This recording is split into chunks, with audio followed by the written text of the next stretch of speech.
Welcome to Two Fools and a Mic. We're actually doing a episode where we're going to interview my friend Joe. Joe is a very interesting guy. He's been in the military. He's been in Top Chef competitions. And specify it was a Top Chef competition to the military. It wasn't actually the Top Chef competition. It was still a Top Chef competition. Anyway, he now works for the Cooperstown Bat Company, which, for those of you who don't know, they make bats. Okay, and in fact, some of them are used in the major leagues, right? Actually, we just got our major league certification this year. We had a guy using them last year. He was drafted by the Oakland A's. He was a local guy out of that Cooperstown area, out that way. And this is Cooperstown, New York, by the way. Yes, where the Baseball Hall of Fame is, in case anybody doesn't know. Yeah. Which we only live like 30 miles from there. Not even 30 miles. 23, I think. 23 miles or something like that. Actually, as you said it the other day, it's like 24 miles. Yeah. Right? Yeah, okay. It's kind of cold this time of year, but... Tell us a little bit about your military experience. It doesn't have to be in depth or...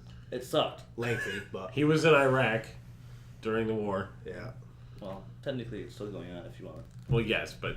Operations. He was stationed. He was actually stationed in Iraq... In Baghdad. Right after, or close to after we went to war, right?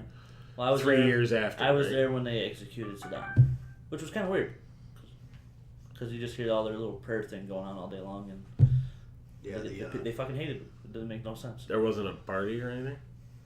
Not for those guys. They just had their prayer thing going on all day. It was really annoying. Okay. All right. We're not hearing about that shit. I remember when I was over there, they had they do it like 8 o'clock in the morning and 8 o'clock at night or something like that. They do on Sundays. Time. Yeah, that's really annoying. It's kind of like guerrilla warfare almost, because you have to listen to it all day long. Yeah, they have speakers right on the street. Yeah. It's like, oh, yeah. It's kind of weird. Yeah. Oh. Yeah, it's a little strange. What else did you experience in the military? Anything exciting? Or? I don't know. I like playing with the big guns. That was about it. Yeah. Mark 19 is the grenade launcher. You like automatic grenade launcher. You like the toys then, right? Yeah, of course. Yeah. Who doesn't? I'm blow a guy. Stuff up, right? Yeah. Absolutely. Now, as far as Cooperstown Bat Company goes, tell some of our viewers, because a lot of people don't really know, what goes into making a bat. Time. Time? A lot of time? A lot of time. Is a lot of it automated, or is it, Well, originally, when people used to make bats, they didn't have proper dry methods to dry the billets properly, so they had some pretty crazy designs in order to counteract the weight in the bats. And now you get your kiln dried billets and stuff like that, so it makes the bats so you can accommodate for different weights and stuff like that a lot easier.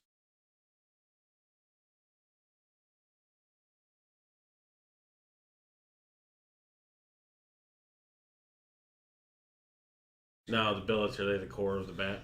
The billets is what the bat's made out of. Basically, ours are hand split. Most of our play models are either ash or maple. You can get them in birch as well, but most of them are ash or maple. Yeah. Don't laugh at me. This is true stuff. Regular old salesman over here. You can also get it in birch, but it comes in ash and maple also. And the billet is basically a round piece that's made from the split of the log, basically. Because we use a split because it's already taken out the weaker parts of the wood. Uh-huh. And then they make a round billet out of it. Then we put the billet on the actual lathe.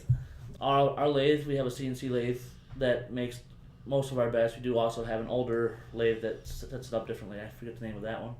We call him Harvey. He's really old lathe. He makes our oversized bats because we make an oversized bat that's almost the size of the length of this table.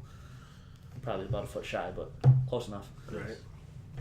But so that was like the one Babe Ruth used to. No.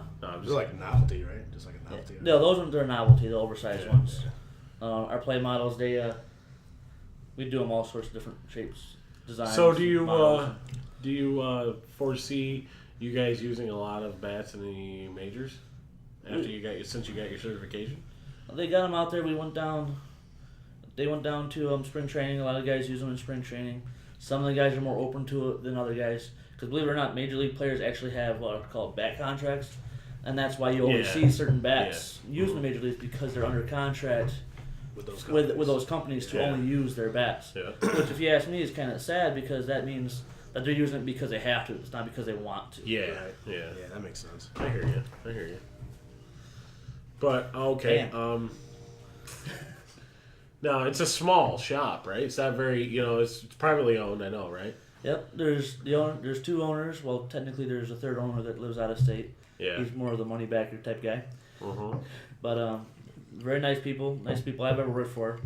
And in the off season, which is anywhere from basically September until basically the start of May, right after Memorial Day is the off season for us. We have 2 people working at the factory, the 2 owners, and then 4 people working at the storefront. Okay. So not very many people. But So there are 2 different locations: the factory and the store. Yeah. Oh, I Okay. didn't realize that. I didn't Yeah. realize there was a Actually, store. the store is in, or The the factory's in Hartwick, right? Correct. It's about Yeah. 7 miles outside of town. Pretty easy to get to, straightforward. And the store is right in Cooperstown? Store's right on Main It's, Street. you know where the Right where across Doubleday from- Field is? What? You know Doubleday where Field? Doubleday Field Doubleday, is. yeah. It's right across the street from it. Yeah. Okay, cool. Because you got Doubleday Field, and you got the parking lot, and you got Key Bank, and you go right across the street from Key Bank, and smack dab there we are, 118 Main Street. I'm gonna go up there and check it out. It's We do a bunch of different stuff. We do custom bats. We change barrel colors, handle colors, logo colors. We even do custom paint work where we have a star and stripe design. We do spider webs, flames. Joe has made since he started there. By the way, he's only worked there 3 years, correct? Yep. He's made a number of designs. I'm not quite sure how many, but he's done paint designs on a lot of bats. The only spider done one 3. was yours, right? Yep. You had the spider. I and did the spider web, the flag, and the zombie bat, right? Nope, I did the flame bat. The flame bat. Okay. All right.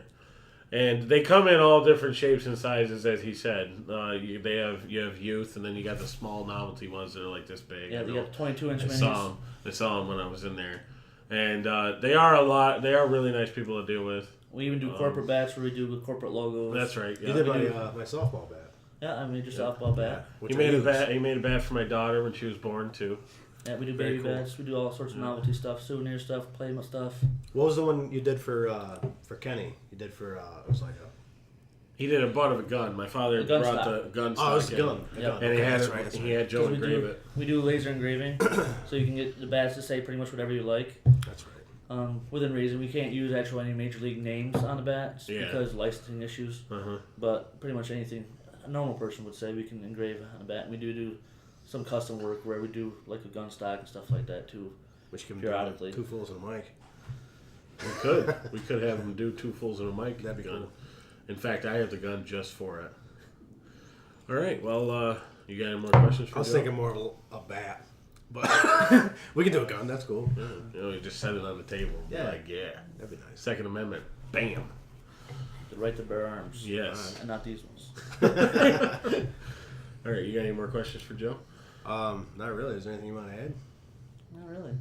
Well, thanks, You know, Joe, our for coming business out. ti- All right, business if you time live is in- summertime, you don't want to go to Cooperstown in the summer. Yeah, Yeah, it's you're right. crazy. You're right. It's It is crazy. crazy in the summertime, do especially especially you With the know, inductions and all that yeah, stuff going on. all that stuff. But if you live around the area and you want to check it out, or if you live out of state, it's definitely worth coming for. If you haven't been to the Cooperstown, or if you haven't been to the Baseball Hall of Fame, it's definitely worth it. Because I've been multiple times, and They change it up every year. Exactly. This year's and actually their 75th anniversary, so there's a lot of special things going on. so all The right. U.S. Mint actually they made a coin for the Hall of Fame. That's the first coin ever through the U.S. Mint that's actually curved. They actually made a custom curved coin Sweet. for the 75th anniversary of the Hall That's cool. of And Fame. while you're there, check out the Cooperstown Bat Company. Walk in, you see this fabulous guy standing there. He can help you.